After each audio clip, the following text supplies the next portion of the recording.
I'm Ben from Well Better, and I'm helping you make barista-worthy coffee at home so you can have a better day.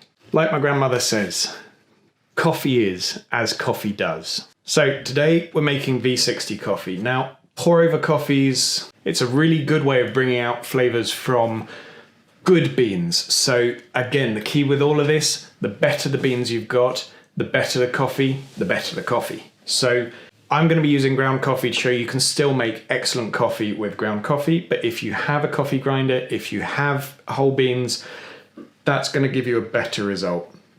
Single origin coffee, essentially it's like a single malt whiskey. It is from just one location, and so you can get really unusual flavors, and that's where actually looking at different places where you can find coffee and experimenting, working out what you like, this is where it becomes really exciting, because an Ethiopian coffee won't taste like a Colombian coffee, won't taste like a Kenyan coffee.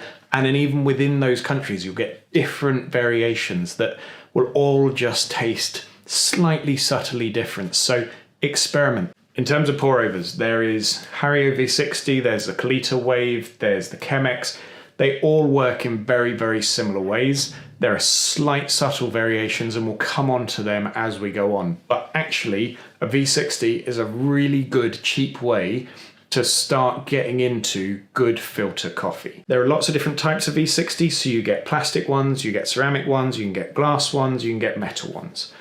They go everywhere from £10 for a plastic one up to £60 for a metal one. There is no difference in the quality of coffee they make. All of them will make good coffee. So just go for a plastic one. It's £10. They're fantastic. They're really good value. A big packet of filters, 100 filters, I think $6.99.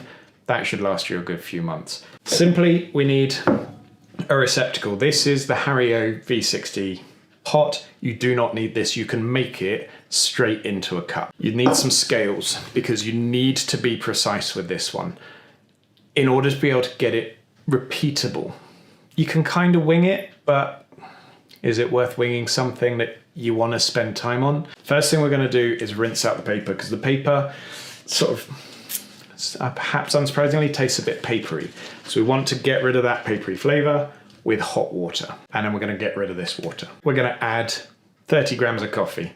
Same with a lot of coffee recipes, about 60 grams a litre tends to be the general rule of thumb. 30 grams of coffee, so that we can then put 500 ml of water onto it.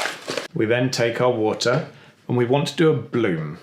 Now the bloom is as carbon dioxide is released off the top. So you need to let it settle. You need to let it get used to the water. You need to let it all really hydrate before you pour too much water on it. So that's the first one we're going to do. We're going to start a timer, and then we're going to pour the bloom on, and we want about twice as much water as there was coffee, so about 60 grams. And then we swirl. We just let all of the coffee get good and wet, and then we let it sit for 45 seconds. We're then going to pour on the rest of the water. So we've added 60 grams. We now need to add the next 440, and we're just going to do it slowly. We're just going to go in slow, lazy circles, pouring slowly. Now, almost any kettle will let you pour slowly. You can get gooseneck kettles, which are specifically for pour-over coffee. They're wonderful, they look beautiful, I love them, and they do make it a little bit more consistent, but they are so unessential to making a good cup of coffee. Ideally, you want it to take about 3 minutes or so for everything to drain through. 2 minutes 40 to 3 minutes, so that's where a timer becomes really useful, just to see exactly how long it takes to drain through. Pour your coffee and enjoy it. Everyone knows that coffee poured from higher up tastes better. So there you have it, barista-worthy coffee at home. Still too hot?